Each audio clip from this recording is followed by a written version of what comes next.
A 23-year-old Canadian national, Michael Webster, was back in court today, hoping to have his drug sentences reduced. The Canadian was sentenced to 2 years in prison for conspiracy to import dangerous drugs and another 2 years on an importation of dangerous drug charge. He's also serving 4 years for conspiracy to possess dangerous drugs and 4 years for possession of dangerous drugs with the intent to supply. However, he's serving all of those sentences at the same time.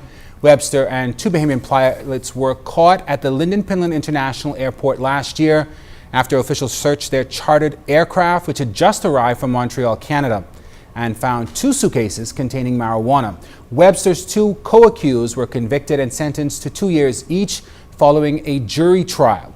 During today's proceedings, his attorney, Mario DeCille, asked the appellate court, among other things, to review the Canadian's 4-year sentence on the grounds that it was, in his words, unduly harsh.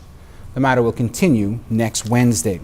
Still from the courts, Dwayne Henderson, Dion Minnis, and David Colebrook were back in court today, hoping to have their drug convictions and sentences overturned. According to court evidence, the convicts and 2 other men were intercepted on the high seas by Defense Force and U.S. Coast Guard officials back in 2013. Individuals were later seen throwing packages overboard. The packages were later recovered. However, none of them were found on board the vessel occupied by the convicts. During today's proceedings, Minnis's attorney, Mario DeCille, again argued, among other things, that the magistrate did not have jurisdiction to hear the case as the occupants were found outside the territorial waters of the Bahamas. The court agreed and adjourned the matter, noting that the location of the drugs and the registration of the boat needs to be clarified in the interests of fairness.